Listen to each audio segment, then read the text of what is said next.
നിങ്ങൾക്ക് എങ്ങനെയാണ് ഇയാളെ പരിചയം? ഇയാളുടെ വാടകയ്ക്ക് താമസിക്കുക. വാടക മേടിക്കാമെന്നുള്ള പരിചയം എനിക്കുള്ളൂ. ഇത് നിങ്ങളുടെ വീടാണോ? അല്ല, വെട്ടിക്കൽ ജോർജ് ചായൻ്റെയാ. ഞാനിവിടുത്തെ നോട്ടക്കാരനാ സാറേ. അയാൾ എവിടെയാ താമസിക്കുന്നത്? ആള് ദുബായിലാ. ഒറ്റപ്പെട്ട് കിടക്കുന്ന വീടായ കാരണം ഞാൻ ഇടയ്ക്ക് ഇവിടെ വന്ന് നോക്കാറുണ്ട്. വാതിൽ തുറന്നു കൊടുക്കായിരുന്നോ? അതെ സാർ, വെറുതെ ചാരിട്ടേക്കായിരുന്നു.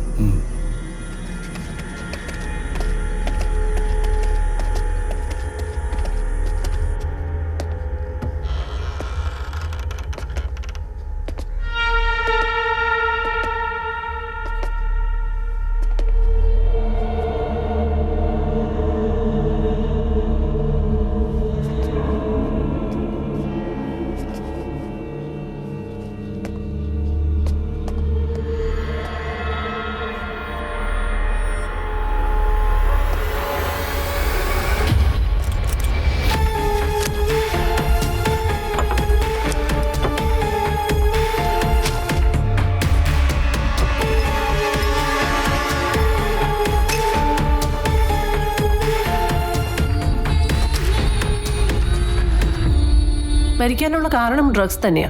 പോസ്റ്റ്മോർട്ടത്തിൽ അത് കൺഫേം ചെയ്തിട്ടുണ്ട്. ഇയാളുടെ പേര് വിനായകൻ എന്നാ. ഡ്രൈവിംഗ് ലൈസൻസിൽ അങ്ങനെ കിടക്കുന്നത്. ഇതാരോ ഉണ്ടാക്കിയ ഒരു ഫയറിംഗ് ഡിവൈസാ. അതായത് ഒരു നാടൻ തോക്ക്. കിരണിനെ കൊല്ലാൻ ഉപയോഗിച്ച ബുള്ളറ്റ് ഇതിന്ന് ഫയർ ചെയ്യാൻ പറ്റും. Same bore. എങ്കിലും അയാളായിരിക്കും ഡോക്ടർ ഏർപ്പാടാക്കിയ വാടക കൊലയാളി. മാഡം, അതിന് സാധ്യത കുറവാ. അയാളും കിരണും തമ്മിൽ പതിവായി ഫോണിൽ സംസാരിക്കാറുണ്ട്. വിളിയുടെ പാറ്റേൺ വെച്ച് നോക്കിയാൽ അവർ ഫ്രണ്ട്സ് ആവാനാ സാധ്യത. അതിന് തന്നെയാണ് സാധ്യത. കാരണം കൊല്ലപ്പെട്ട കിരണിന്റെ അക്കൗണ്ടിൽ നിന്ന് പലപ്പോഴായി ഇയാളുടെ അക്കൗണ്ടിലേക്ക് പണം പോയിട്ടുണ്ട്. പക്ഷെ എന്തിനാണെന്ന് പറയുന്നില്ല. പണം എങ്ങനെയാ കൊടുത്തത്? Electronic transaction. അയാൾ എപ്പോഴും ലാപ്ടോപ്പ് ഉപയോഗിക്കുന്ന ആളായിരുന്നല്ലോ. ഏറ്റവും ഒടുവിലത്തെ ട്രാൻസാക്ഷൻ എത്ര രൂപയായിരുന്നു? 1,00,000. എന്നായിരുന്നു അത്?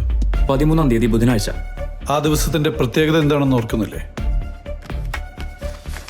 ഇന്ന് എല്ലാവരും ഭയങ്കര സ്ലോ ആണല്ലോ. എന്തു പറ്റി? ഓ, ശ്രുതി കിരണിന് പണം കൊടുത്ത ദിവസം. യെസ്. ഇത് കണ്ടോ സർ, മരിക്കുന്നതിന് തൊട്ടുമ്പ് ഡോക്ടറെ ഇയാൾ ഫോണിൽ വിളിച്ചിട്ടുണ്ട്. വിളിക്കുക മാത്രമല്ല സർ, ഡോക്ടറോടെ പോയിട്ടുണ്ട്. ഈ ഗ്ലാസ്സിലെ ഫിംഗർ പ്രിന്റ്സ് ഡോക്ടറുടെയാ. രാത്രി 9 മണിക്ക് അയാളുടെ ലാസ്റ്റ് കോൾ ഡോക്ടർക്കായിരുന്നു. പക്ഷെ അതിനുശേഷം മൊബൈൽ സ്വിച്ച് ഓഫ് ആയി. അതിനി ഒരിക്കലും ഓണാവില്ല. ആ ഫോൺ കൊണ്ടുപോയത് ഡോക്ടറാണ്. ഡോറ് തുറന്നല്ലേ കിടന്നേ? ഫോൺ കൊണ്ടുപോയത് വേറെ ആരെങ്കിലും ആയിക്കൂടെ? അങ്ങനെ ആർഗ്യൂ ചെയ്യാൻ വേണ്ടിയിട്ടാ ഡോക്ടർ ആ വാതിൽ മനഃപൂർവ്വം തുറന്നിട്ട് പോയത്. മീര, ഈ വിനായകൻ തന്നെയാണ് ഷൺമുഖൻ.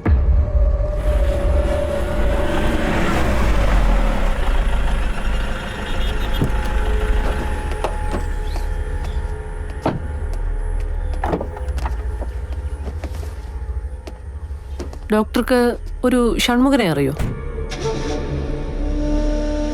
ഇല്ല. ഒരു വിനായകനോ?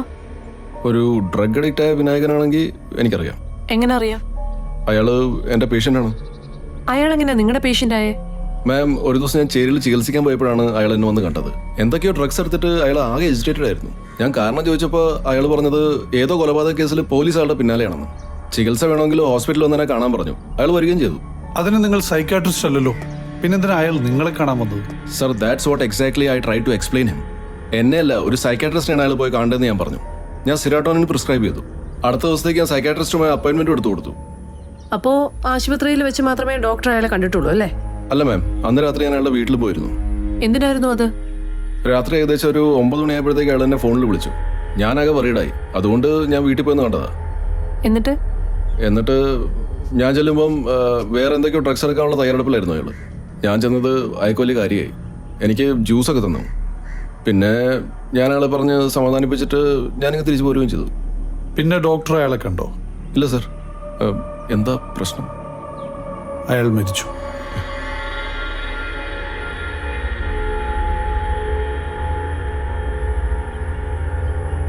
സർ, എങ്ങനെയായിരുന്നു? അയാൾ 2 മരുന്നുകൾ കുത്തിവെച്ചു. ആ കോമ്പിനേഷൻ ഡെഡ്ലി ആയിരുന്നു. ഒരുതരം ലീത്തൽ ഇഞ്ചക്ഷൻ. ആദ്യത്തത് വേദന അറിയാതിരിക്കാനുള്ള മരുന്നാണ്. രണ്ടാമത്തത് പൊട്ടാസ്യം ക്ലോറൈഡും. അത് കാർഡിയക് അറസ്റ്റിന് കാരണമായി. അയാളുടെ അറിവില്ലായ്മ കൊണ്ടാകാം, അല്ലെങ്കിൽ മറ്റാർക്കോ അറിവ് കൂടിപ്പോയോ.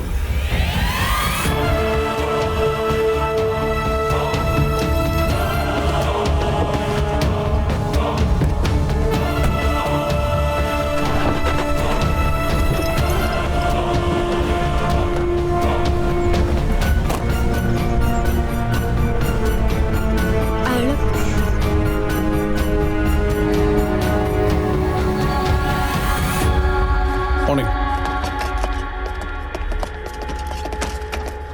സർ, ഷൺമുഖിന്റെ ഹോസ്പിറ്റൽ റെക്കോർഡ്സ്. ഇത് ഗുളിക വാങ്ങിയതിന്റെ ബില്ല്. സൗത്ത് സ്റ്റേഷൻ എസ്ഐയുടെ മൊഴി. ഹോസ്പിറ്റലിൽ അയാളുടെ മൂവ്മെന്റ് വ്യക്തമാക്കുന്ന സെക്യൂരിറ്റി വീഡിയോസ്. ഇതൊക്കെ വെച്ച് നോക്കുമ്പോൾ ഡോക്ടർ പറഞ്ഞെല്ലാം ശരിയാണ്. സൈക്കാട്രിസ്റ്റ് കൊടുത്ത അപ്പോയിന്റ്മെന്റ് വരെ ക്ലിയർ ആണ് സാർ. അത് വെച്ച് നോക്കിയാൽ ഡോക്ടർ ഒരു കുറ്റവും ചെയ്തിട്ടില്ല. അതിനുള്ള ഏറ്റവും വലിയ തെളിവ് ഡോക്ടർ ജ്യൂസ് കുടിച്ച ആ ഗ്ലാസ് ആണ്. കാരണം ഡോക്ടർ ആയിരുന്നു കൊലയാളിയെങ്കിൽ ആദ്യം നശിപ്പിക്കുന്നത് ആ ഗ്ലാസ് ആയിരിക്കും. അത് തുടച്ച് വൃത്തിയാക്കിയിരുന്നെങ്കിൽ ഡോക്ടർ അവിടെ ചെന്ന കാര്യം പോലും നമ്മൾ അറിയില്ലായിരുന്നു. ഷൺമുഖന്റെ വീട്ടിൽ പോയ കാര്യം നമ്മൾ ചോദിക്കാതെ തന്നെ ഡോക്ടർ ഇങ്ങോട്ട് പറയുമായിരുന്നു. ഒരു കുറ്റവാളി അങ്ങനെ ചെയ്യോ? രോഗിയെ കാണാൻ അങ്ങോട്ട് പോയതും സംശയിക്കാൻ പറ്റില്ല. കാരണം ഒരു സോഷ്യൽ സർവീസ് ആയിട്ട് അയാളത് ചെയ്യുന്നതാ. ഒക്കെ ഞാൻ സമ്മതിക്കുന്നു. എൻ്റെ ഒരു ഒറ്റ ചോദ്യത്തിന് ഉത്തരം പറയൂ. ഫോട്ടോ കാണിച്ചു ബ്ലാക്ക് മെയിൽ ചെയ്തതാണെന്ന് ഭാര്യ തന്നെ സമ്മതിച്ചല്ലോ. എങ്കിൽ ആ ഫോട്ടോ കിരണിൻ്റെയോ വിനായകൻ്റെയോ വീട്ടിൽ കാണണം. അതെവിടെ? വീഡിയോസും സെൽഫോൺസും എവിടെ? സ്റ്റോറേജ് ഡിവൈസസ് എവിടെ? ഈ ലോകത്ത് ഇതെല്ലാം എടുത്തുകൊണ്ട് പോകേണ്ട ആവശ്യം ഒറ്റ ആൾക്കേ ഉള്ളൂ, ഡോക്ടർക്ക്. പക്ഷേ അങ്ങനെ ഒരു ബ്ലാക്ക് മെയിലിംഗ് നടന്നു എന്ന് പോലും നമുക്ക് തെളിയിക്കാൻ പറ്റില്ലല്ലോ സർ. ഐ നോ, എനിക്കും അതറിയാം. അതുകൊണ്ട് നിങ്ങൾ പറഞ്ഞ രീതിയിൽ തന്നെ റിപ്പോർട്ട് എഴുതിക്കോ. കൊല്ലപ്പെട്ട കിരണും വിനായകനും തമ്മിൽ സാമ്പത്തിക ഇടപാടുകൾ ഉണ്ടായിരുന്നതിന് തെളിവുണ്ട്. അതുമായി ബന്ധപ്പെട്ട തർക്കം മൂലമാകാം കിരണിനെ വിനായകനാണ് കൊലപ്പെടുത്തിയെന്ന് സംശയിക്കാൻ തക്ക സാഹചര്യ തെളിവുകളുണ്ട്.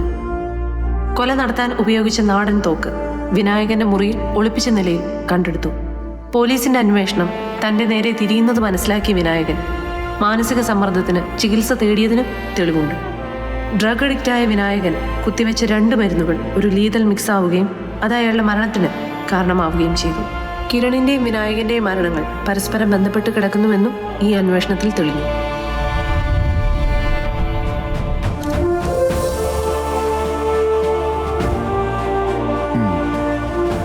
You guys did a good job. I'm proud of you guys. Thank you sir.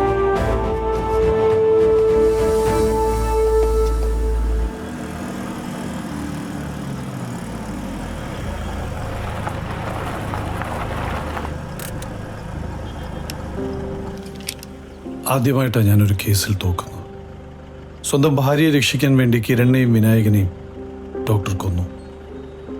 എന്നിട്ട് തെളിവ് നശിപ്പിക്കാൻ വേണ്ടി ഈ 2 കൊലപാതകങ്ങളെയും തമ്മിൽ കണക്ട് ചെയ്തു. അതാ ഉണ്ടായത്. അതാണ് സംഭവിച്ചതെന്ന് എനിക്കും അറിയാം സർ.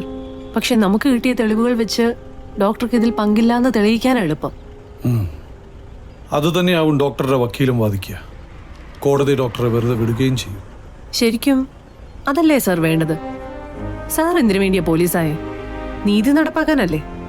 ഈ കേസിൽ നീതി അർഹിച്ചവർക്ക് നീതി കിട്ടി, കുറ്റം ചെയ്തവർക്ക് ശിക്ഷയും കിട്ടി. പിന്നെന്തിനാ സാർ വിഷമിക്കുന്നേ? ഈ തോൽവി യഥാർത്ഥത്തിൽ വിജയമല്ലേ? ശരിയാണ്, വളരെ ശരിയാണ്. ഈ തോൽവിയിലും ഒരു വിജയമുണ്ട്. എന്നാലും ഞാൻ അന്വേഷിച്ചൊരു കേസിൽ തോറ്റുകൊടുക്കാനൊരു മടി. എനിക്ക് ആ ഡോക്ടറെ ഒന്നുകൂടെ കാണണം.